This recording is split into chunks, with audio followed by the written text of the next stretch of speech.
जब एलाट मजार को एहसास हुआ कि उसने यरूशलेम के पास एक प्राचीन संरचना की खोज की है, तो उसने अपनी खोज को समझाने में मदद के लिए बाइबल का सहारा लिया। और उन्हें पता चला कि यह नई खोज राजा डेविड और उनके पुत्र सोलोमन के बाइबल संबंधी वृत्तांतों का समर्थन करती है। सदियों से राजा सोलोमन की कब्र इतिहास में एक रहस्य बनी हुई थी, जिसके बारे में दबी आवाज में बातें की जाती थीं। पुरातत्वविदों ने खोजबीन की, इतिहासकारों ने बहस की और किंवदंतियां पनपने लगीं। फिर प्राचीन अभिलेखों में मिले एक भूले हुए सुराग ने आधुनिक टीम को यरूशलेम के पास एक खड़ी पहाड़ी पर पहुंचा दिया। उन्होंने जो खोजा वह उम्मीदों से कहीं अधिक था। गुप्त कक्ष, जटिल नक्काशी और सीलबंद कमरे एक के बाद एक सामने आए। हर खोज ने ऐसे प्रश्न खड़े किए जिनके उत्तर किसी के पास नहीं थे, और एक ऐसे रहस्य की ओर इशारा किया जो 3 सहस्राब्दियों से अछूता रहा था। किंवदंती के पीछे का राजा आगे की न राजा सोलोमन ने 10वीं शताब्दी ईसा पूर्व में इज़राइल पर शासन किया। अपने पिता राजा डेविड की मृत्यु के बाद वे सिंहासन पर आसीन हुए। दाऊद ने जनजातियों को एकजुट कर यरूशलेम को सुरक्षित कर लिया था, लेकिन सुलेमान को विरासत में मिला राज्य अभी भी अस्थिर था। यह नया था, प्रतिद्वंद्वियों से घिरा हुआ था और आंतरिक विभाजन के प्रति संवेदनशील था। ऐतिहासिक और बाइबल के अभिलेखों के अनुसार सुलेमान जब राजा बने तब वे बहुत युवा थे। कई लोगों को उम्मीद थी कि उनका शासनकाल छोटा या काउंट कमजोर होगा, लेकिन इसके बाद जो हुआ उसने प्राचीन दुनिया को चौंका दिया। लगातार युद्धों के माध्यम से शासन करने के बजाय सुलेमान ने एक अलग मार्ग चुना। प्राचीन ग्रंथों के विवरण में एक ऐसे राजा का वर्णन मिलता है जो बल प्रयोग के बजाय योजना, गठबंधन और नियंत्रण पर निर्भर था। उसका शासन शीघ्र ही बुद्धिमत्ता से जुड़ गया। क्या मैं उस हवा पर अपना अधिकार जता सकता हूं जिसमें आप अभी सांस ले रहे हैं?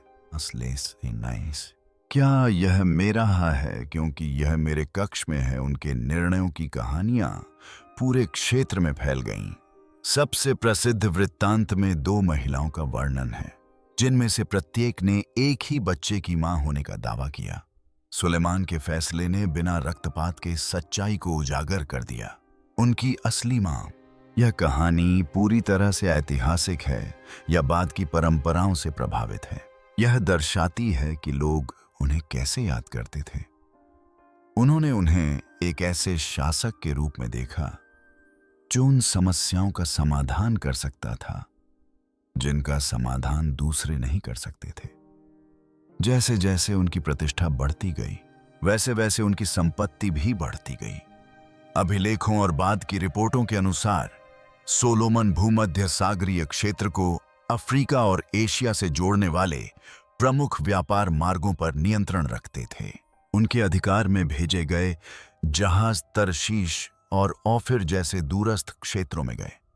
कुछ विद्वानों का मानना है कि ये स्थान सोने, तांबे, हाथीदांत और दुर्लभ सामग्रियों के स्रोत थे।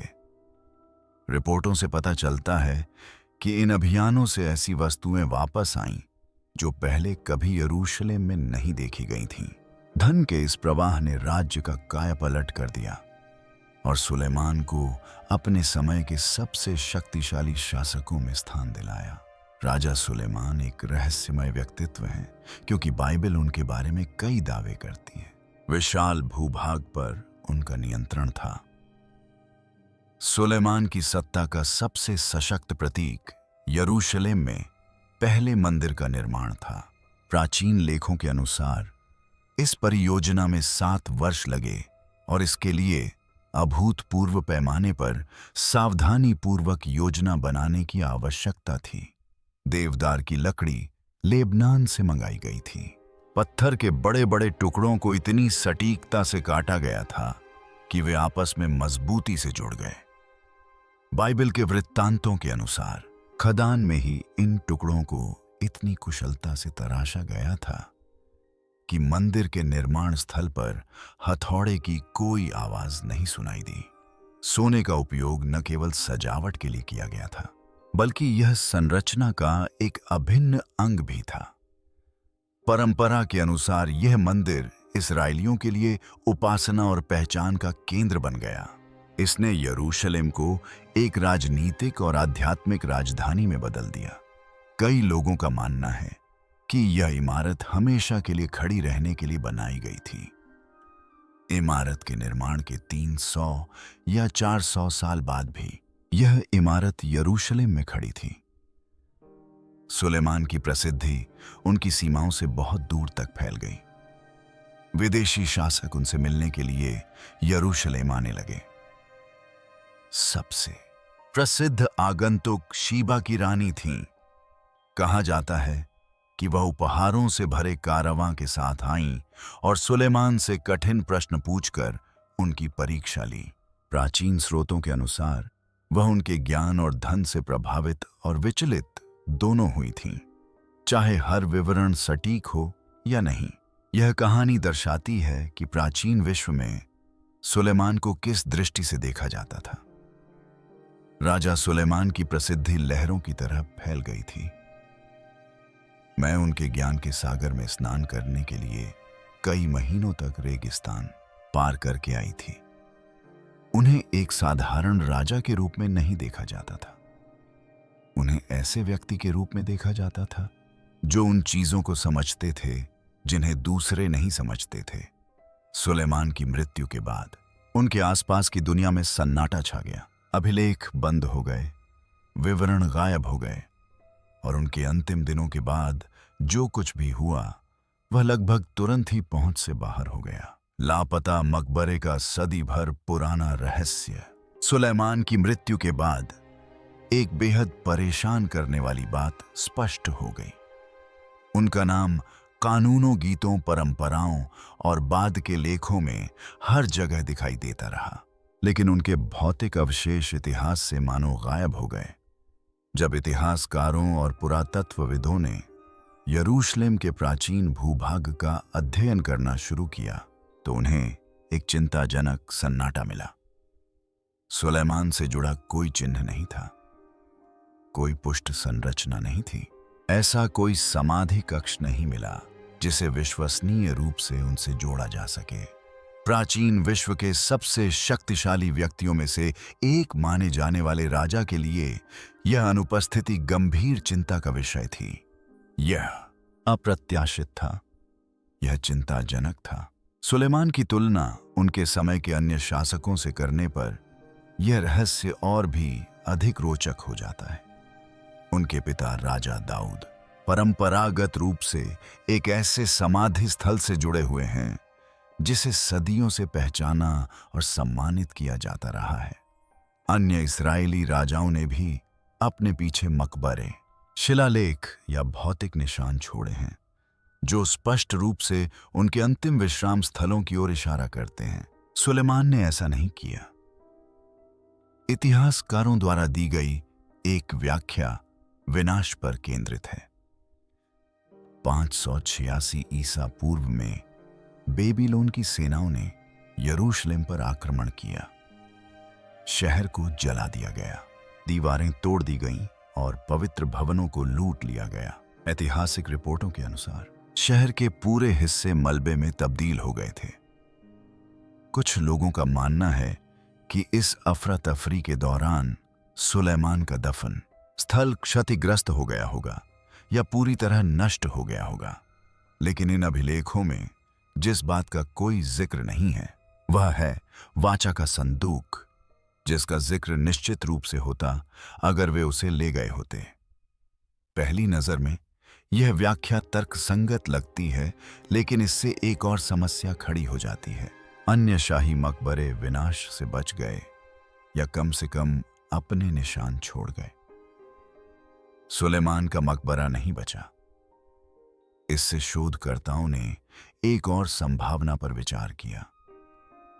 कुछ लोगों का मानना है कि बेबीलोन के आक्रमण से बहुत पहले ही मकबरे को छिपा दिया गया था। कुछ व्याख्याओं के अनुसार सुलेमान की अपार संपत्ति के कारण उनका समाधि स्थल कब्र लुटेरों का प्रमुख निशाना बन गया था। कुछ अन्य लोगों का मानना है कि गोपनीयता एक व्यापक शाही रणनीति का हिस्सा थी। इन स्पष्टीकरणों के अलावा कुछ भयावह कहानियां भी प्रचलित होने लगीं। बाद के ग्रंथों और स्थानीय परंपराओं के अनुसार कुछ लोगों का मानना है कि सुलेमान की कब्र में खजाने से कहीं अधिक कुछ था। इन वृत्तांतों के अनुसार इसमें पवित्र वस्तुएं या ऐसा ज्ञान था जिसे प्रकट मरिट होने पर खतरनाक माना जाता था। इस बात का कोई पुख्ता सबूत नहीं है, लेकिन इन कहानियों का प्रचलन उल्लेखनीय है। स्थानीय लोगों और बाद के लेखकों के अनुसार यह विश्वास कि यरूशलेम के नीचे कोई शक्तिशाली चीज दबी हुई है कभी पूरी तरह से लुप्त नहीं हुआ। इन मान्यताओं से प्रेरित होकर कई समूहों ने मकबरे का पता लगाने का प्रयास किया। मध्ययुगीन शूरवीरों ने किंवदंतियों और धार्मिक आस्था के मार्गदर्शन में इसकी खोज की।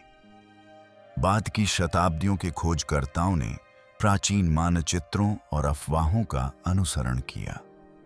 आधुनिक समय में पुरातत्वविदों ने उन्नत स्कैनिंग उपकरणों का उपयोग किया। खुदाई की तकनीकें हम जारी रखेंगे और बहुत जल्द हमें वहां कुछ बहुत ही महत्वपूर्ण और खास मिलेगा। हर प्रयास का नतीजा एक ही रहा। कोई कक्ष नहीं मिला, कोई प्रवेश द्वार नहीं दिखाई दिया। हर असफलता ने निराशा को और गहरा कर दिया और रहस्य को और भी बढ़ा दिया। व्यावहारिक सीमाएं भी इसमें अहम भूमिका निभा रही थीं। प्राचीन यरूशलेम का अधिकांश भाग आधुनिक इमारतों के नीचे दबा हुआ है। राजनीतिक तनावों ने प्रमुख क्षेत्रों तक पहुंच को सीमित कर दिया था। भूभाग स्वयं ही खतरनाक साबित हुआ, जिसमें चट्टानें अस्थिर थीं और रास्ते ढह चुके थे। खुदाई रिपोर्टों के अनुसार कई आशाजनक स्थानों की पूरी तरह से खोज नहीं की जा सकी। इन सीमाओं ने महत्वपूर्ण कमियां छोड़ दीं और रहस्य को लंबे समय तक कायम रहने दिया। समय के साथ सुलेमान की गुमशुदा कब्र कहानी और सबूतों के बीच उलझ गई। मिथक और भी जोर पकड़ते गए, जबकि प्रमाण मौन रहे।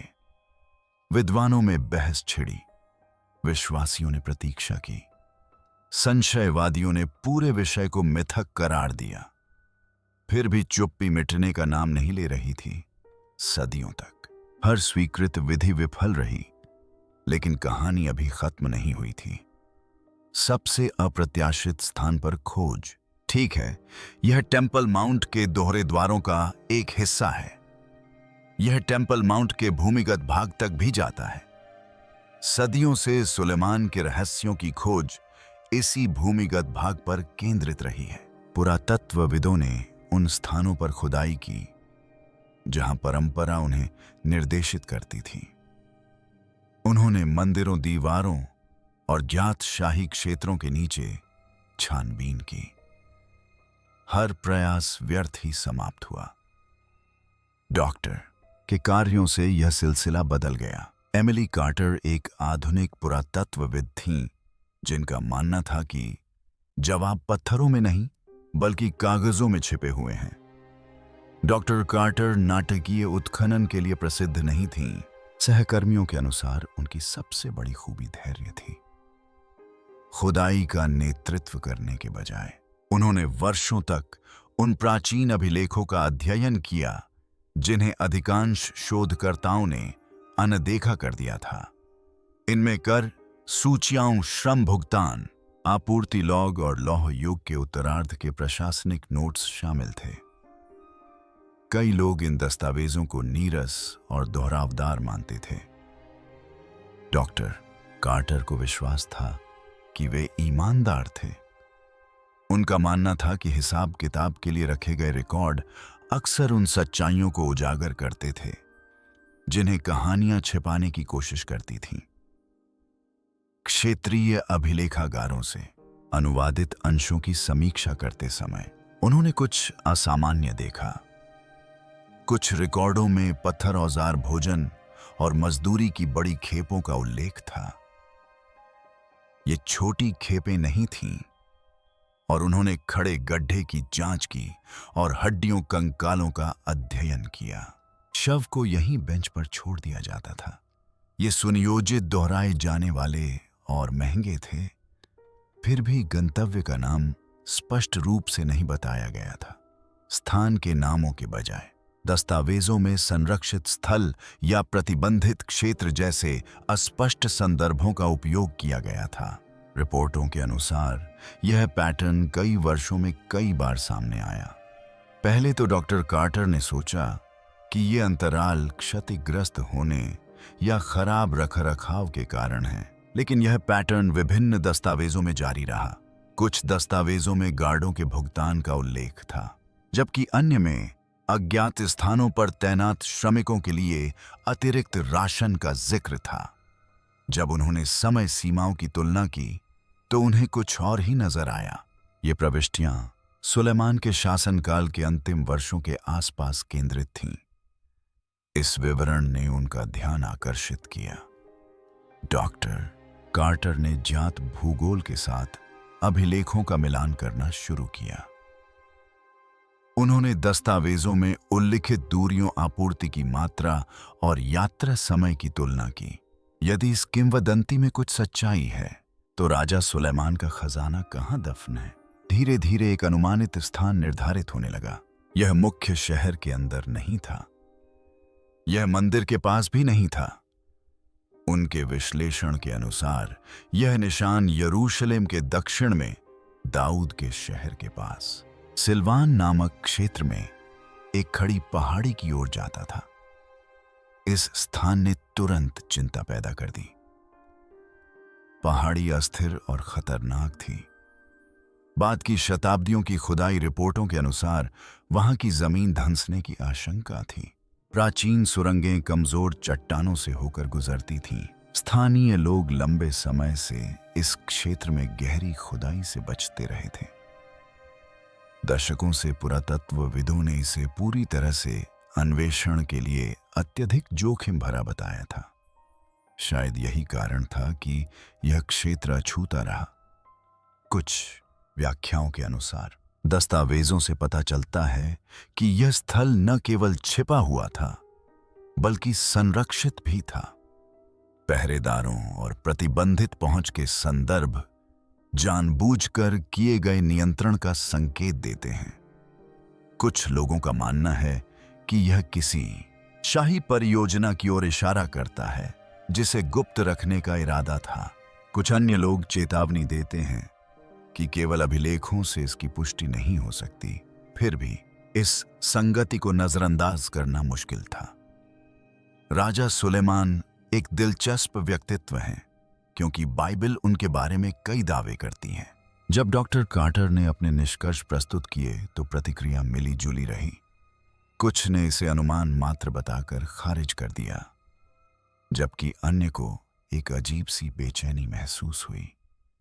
रिपोर्टों के अनुसार एक समीक्षक ने सबूतों को कमजोर लेकिन चिंताजनक बताया।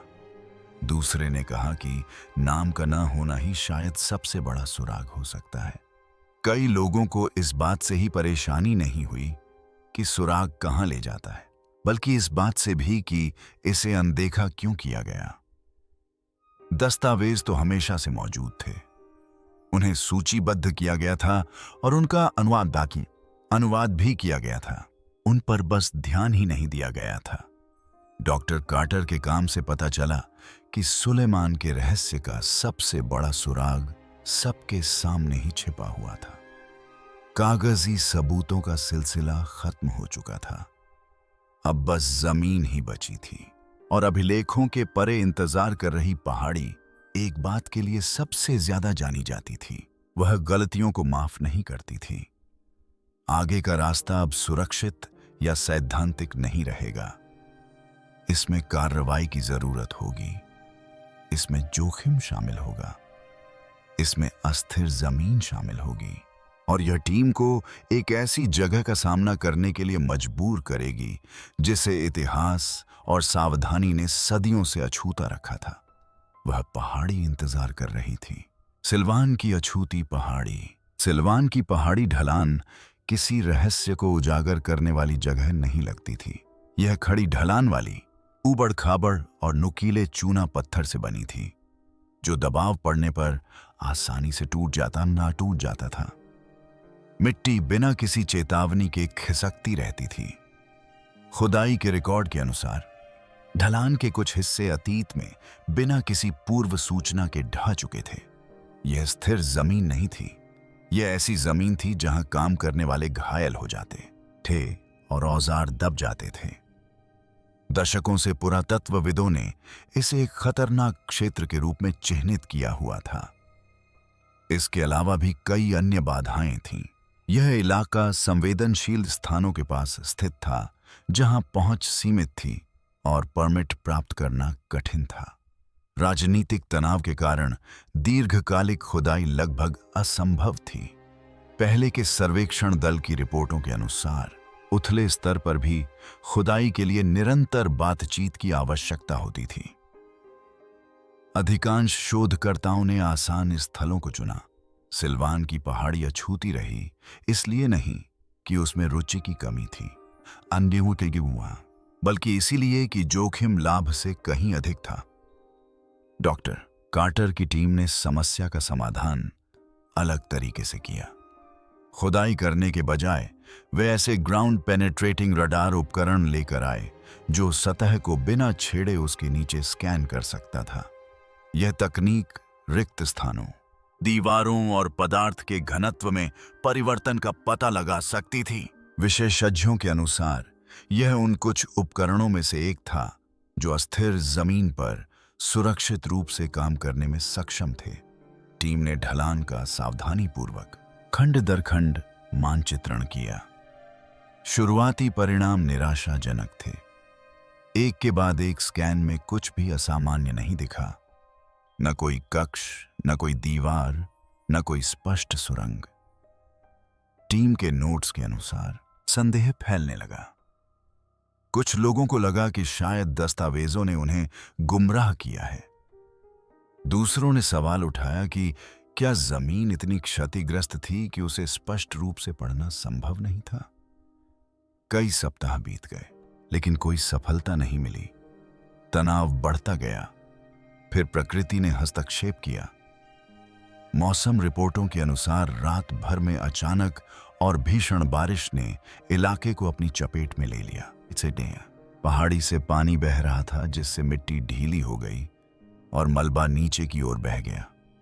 अगली सुबह जब टीम लौटी तो उन्होंने कुछ मामूली लेकिन चिंताजनक देखा। डॉक्टर कार्टर के विश्लेषण में चिन्हित क्षेत्र के पास एक उथला गड्ढा बन गया था।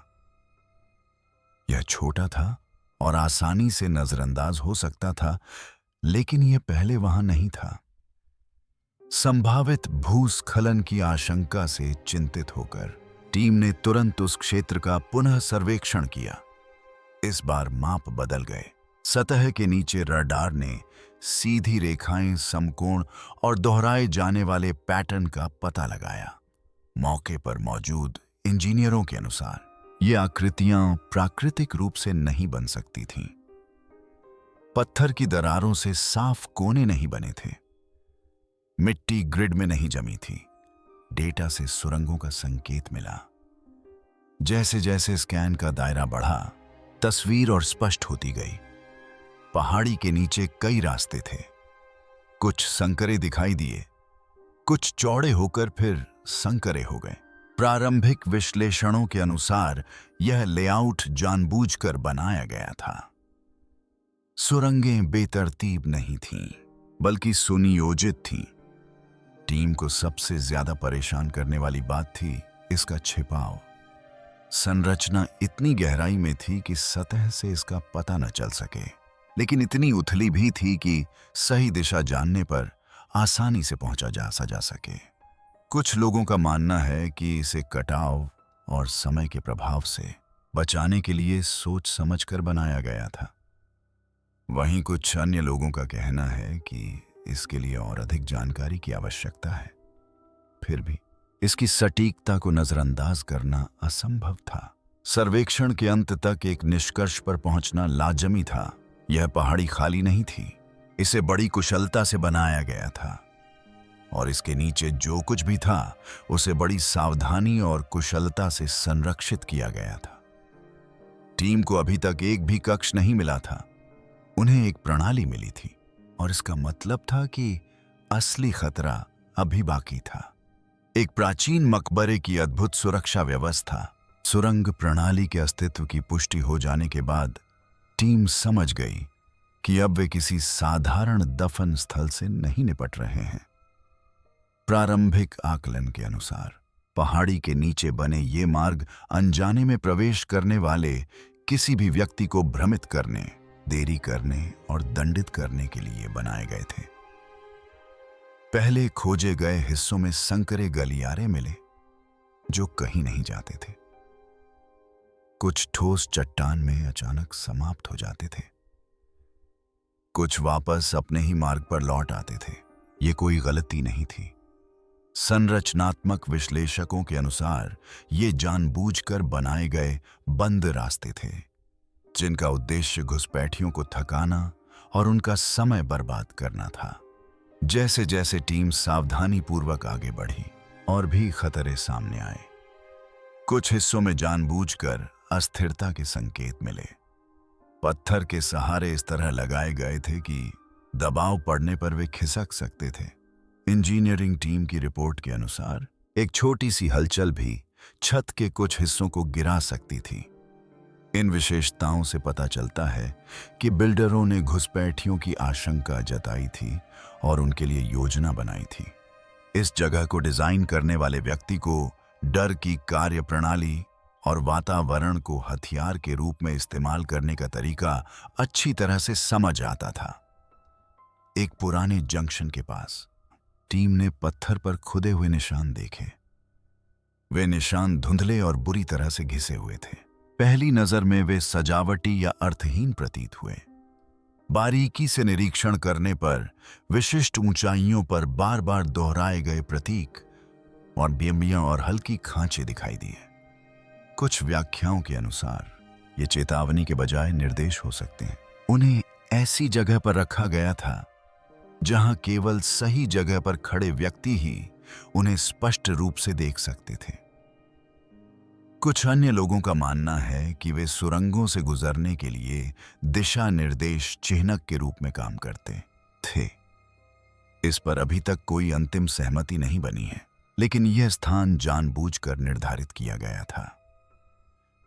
सुरक्षित रूप से आगे बढ़ने के लिए टीम को गति धीमी करनी पड़ी। हर कदम नाप तोल कर उठाया गया। इंजीनियरों ने संरचना का बारीकी से अध्ययन किया, भार वितरण और तनाव बिंदुओं का मानचित्रण किया। उन्होंने आसपास की हलचल पर नजर रखते हुए कुछ पत्थरों पर नियंत्रित दबाव डालकर अनुक्रमों का परीक्षण किया। रिपोर्टों के अनुसार कई सुरंगें किसी भी हलचल पर तुरंत प्रतिक्रिया करती थीं और उनमें इतना बदलाव होता था कि यह पता चलता था कि वे कितनी जल्दी ढह सकती हैं। एक गलती पूरे हिस्सों को हमेशा के लिए बंद कर सकती थी। जैसे जैसे संरचना का अधिक हिस्सा दिखाई देने लगा, एक नया पैटर्न सामने आया। सुरंगें सटीक कोणों पर बनी थीं, दूरियां एक समान अनुपात में दोहराई जाती थीं। मोड़ या ट्यूब या मोड़ नियमित अंतराल पर आते थे। विशेषज्ञों के अनुसार उस समय के लिए गणितीय और ज्यामितीय नियंत्रण का यह स्तर दुर्लभ था। इससे उन्नत योजना और सावधानी पूर्वक गणना का संकेत मिलता है। कुछ लोगों का मानना है कि यह डिजाइन कुलीन निर्माताओं द्वारा पीढ़ी दर पीढ़ी हस्तांतरित ज्ञान को दर्शाता है। वहीं कुछ अन्य लोग चेतावनी देते हैं कि जब तक और सबूत नहीं जुटाए जाते, तब तक ये निष्कर्ष केवल अनुमान मात्र हैं। सुरंगों के अंदर तनाव बढ़ता गया। टीम के सदस्यों ने बढ़ती चिंता व्यक्त की क्योंकि उन्हें एहसास हो गया था कि उनकी गलती की गुंजाइश बहुत कम है।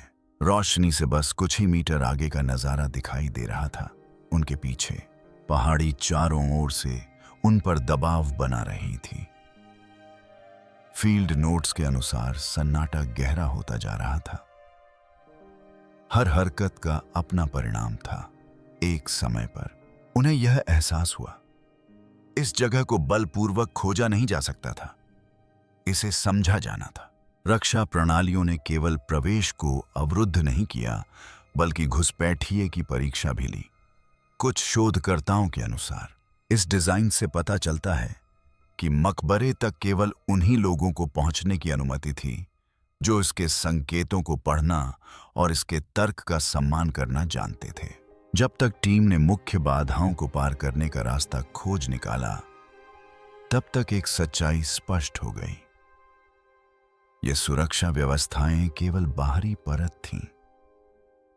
जो कुछ भी वे सुरक्षित रख रहे थे, वह कहीं अधिक गहराई में छिपा था, और उसकी सुरक्षा किसी की कल्पना से कहीं अधिक सावधानी से की जा रही थी। बाहरी सुरक्षा व्यवस्था को पार करते हुए टीम भीतरी कक्ष के करीब पहुंच गई, जहां सदियों से छिपे रहस्य प्रतीक्षा कर रहे थे। खजाने का कक्ष। जब अंतिम बाहरी अवरोध पार हो गया, तो सुरंग एक चौड़े पत्थर के कक्ष में खुल गई। एक पल के लिए कोई नहीं बोला। कमरे में रोशनी फैल रही थी और धातु की सतहों से परावर्तित हो रही थी, जो देखने में वैसी नहीं लग रही थी जैसी लगनी चाहिए थी। दीवारों के किनारे सोने के बर्तन करीने से रखे थे, मानो उन्हें कल ही रखा गया हो। कटोरे, प्याले, थालियां और धार्मिक वस्तुएं करीने से सजी थीं। कई बर्तनों पर अनार और लिली के चित्र बने थे, जो बाइबल में वर्णित मंदिर की साज सज्जा के पैटर्न से मेल खाते थे। प्रारंभिक फील्ड रिपोर्टों के अनुसार लूटपाट, गड़बड़ी और समय के साथ होने वाली क्षति के अलावा कोई और निशान नहीं थे। जैसे जैसे टीम अंदर की ओर बढ़ती गई, कक्ष का आकार स्पष्ट होता गया। यह कोई साधारण भंडारण स्थान नहीं था, बल्कि एक सुनियोजित संग्रह था। दीवार के एक हिस्से पर हाथी दांत की नक्काशी दिखाई दी। विशेषज्ञों ने बाद में सुझाव दिया कि हाथी दांत संभवतः अफ्रीकी व्यापार मार्गों से आया था। पास ही महीन कपड़े के मुड़े हुए टुकड़े बरामद किए गए।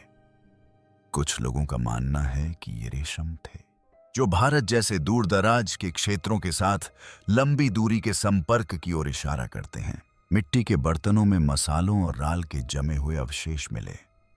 प्रारंभिक विश्लेषण के अनुसार इनमें से कुछ पदार्थ इस क्षेत्र के मूल निवासी नहीं थे, और इन्हें प्राप्त करने के लिए व्यापक व्यापार नेटवर्क की आवश्यकता होती। इसके परिणाम तत्काल और बेहद महत्वपूर्ण थे। ये वस्तुएं प्राचीन ग्रंथों में वर्णित विवरणों से मेल खाती थीं, जिन पर कई विद्वानों ने लंबे समय से बहस की थी।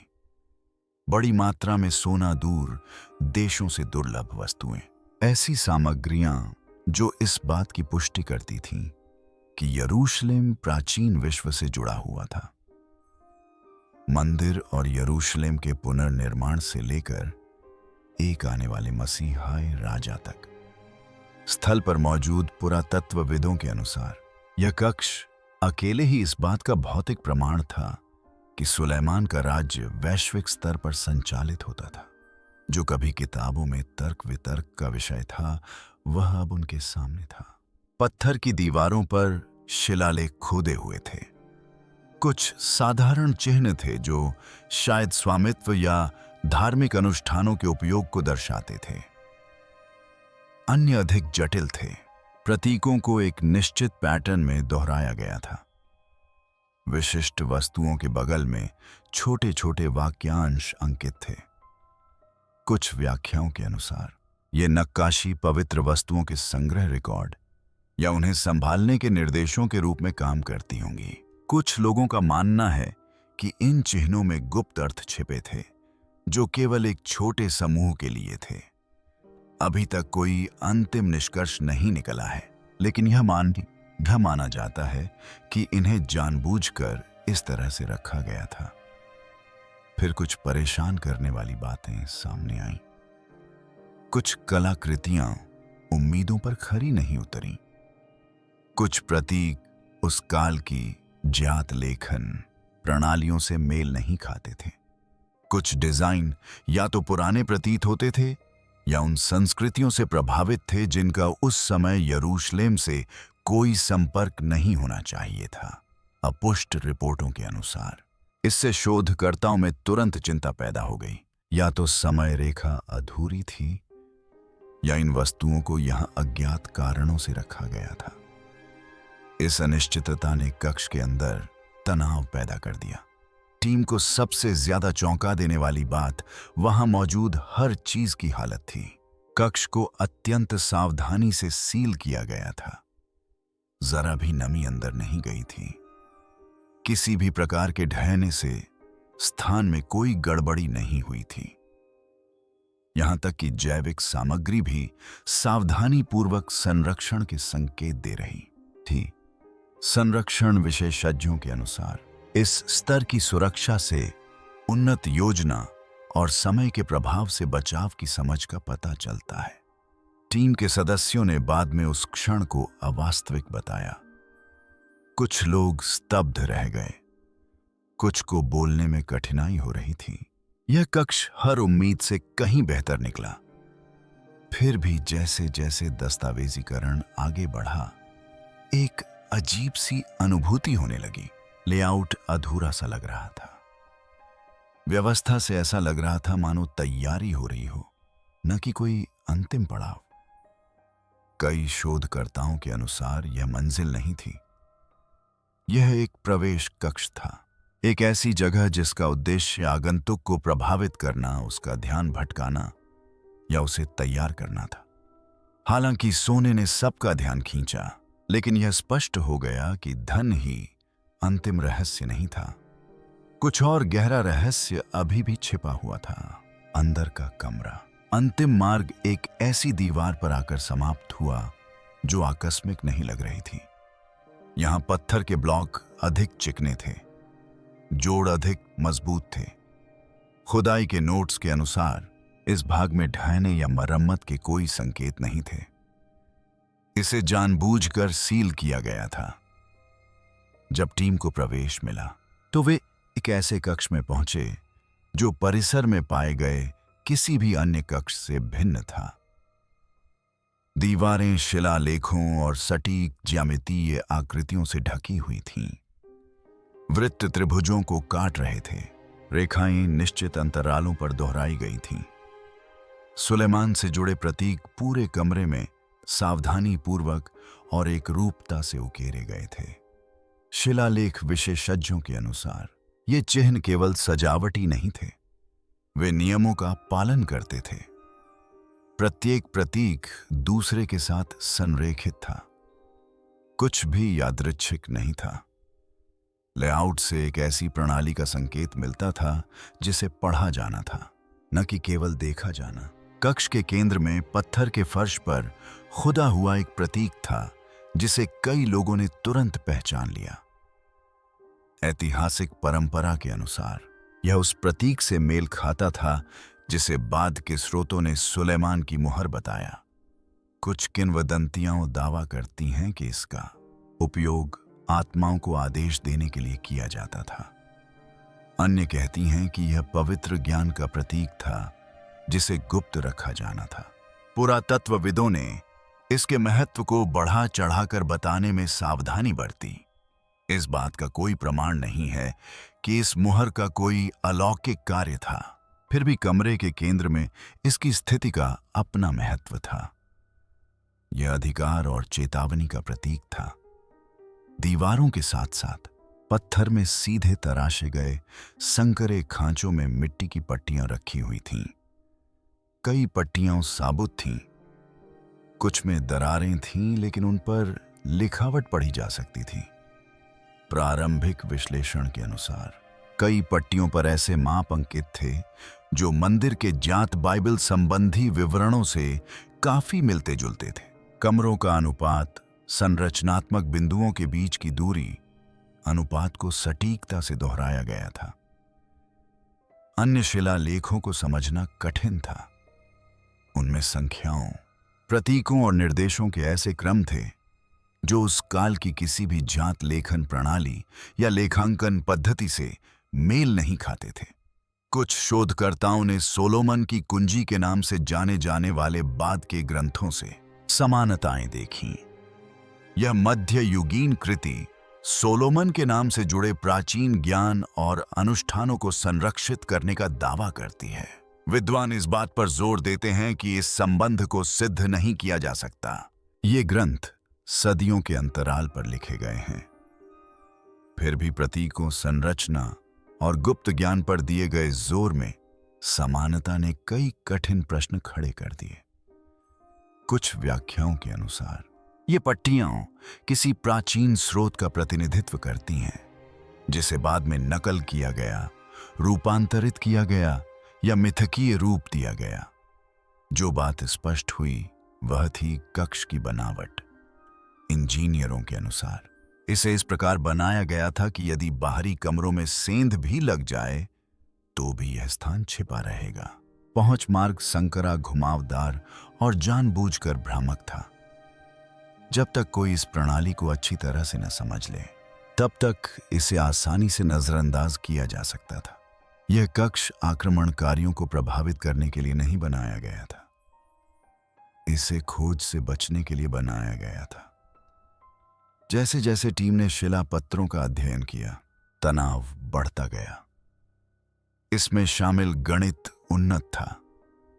अनुपात उस युग के लिए सामान्य अपेक्षाओं से कहीं अधिक वास्तुशिल्पीय योजना का संकेत देते थे। टीम के कुछ सदस्यों ने चिंता व्यक्त की, अन्य असहज महसूस करने लगे। यह कोई दफन स्थान नहीं था, यह कोई भंडारण स्थल भी नहीं था, यह संरक्षण था। यहां किसी चीज को उद्देश्यपूर्ण ढंग से संरक्षित किया जा रहा, संवर्धन किया जा रहा था। यह एहसास धीरे धीरे हुआ। इस परिसर का निर्माण किसी राजा की मृत्यु के सम्मान में नहीं किया गया था। इसका निर्माण ज्ञान की रक्षा के लिए किया गया था, ऐसा ज्ञान जिसे सीमित रखा जाना था, ऐसा ज्ञान जो सार्वजनिक उपयोग के लिए नहीं था। कक्ष के अंतिम छोर पर एक सीलबंद संदूक रखा था। उसमें कोई कब्जा दिखाई नहीं दे रहा था, कोई भी बल उसे खोल नहीं सकता था। विशेषज्ञों के अनुसार यह केवल सटीक संरेखण और समझ के साथ ही प्रतिक्रिया कर सकता था। 3 दिनों की जांच के बाद टीम ने एक ऐसा निर्णय लिया जिस पर लोगों की राय अलग अलग थी। वे संदूक के अस्तित्व को दस्तावेज में दर्ज करेंगे, लेकिन उसे खोलेंगे नहीं। डॉक्टर कार्टर का तर्क था कि इस जटिल संरचना, इसकी सुरक्षा व्यवस्था, गणितीय सटीकता और जानबूझकर छिपाए जाने से यह संकेत मिलता है कि यह ऐसा ज्ञान था जिसे गुप्त रखा जाना चाहिए। बाहरी कक्षों ने यह परीक्षण किया कि क्या घुसपैठिए धन का विरोध कर सकते हैं। आंतरिक कक्ष में यह परीक्षण किया गया कि क्या वे सीमाओं को समझते हैं। कुछ टीम सदस्यों ने असहमति जताई। उनका मानना था कि उनका उद्देश्य पूर्ण खोज करना था। अन्य लोगों ने इस निर्णय का समर्थन किया, यह मानते हुए कि संरक्षण का अर्थ कभी कभी यह जानना होता है कि कब रुकना है। पुरातत्वविदों के बीच बहस जारी है, लेकिन संदूक अभी भी सीलबंद है। इसके अंदर खजाना हो सकता है, इसमें ग्रंथ हो सकते हैं, इसमें ऐसी वस्तुएं हो सकती हैं जिनका उद्देश्य हम अनुमान नहीं लगा सकते। यह निश्चित है कि सुलेमान या जिसने भी इस परिसर की रचना की, वह इसे 3000 वर्षों तक सुरक्षित रखने में सफल रहा और रहस्योद्घाटन के बजाय संयम को चुनकर टीम ने उस मूल उद्देश्य का सम्मान किया। उन्होंने निष्कर्ष निकाला कि कुछ रहस्य ही बने रहने के योग्य हैं। यदि आपको यह वीडियो पसंद आया तो लाइक बटन दबाएं और इस चैनल को सब्सक्राइब करें।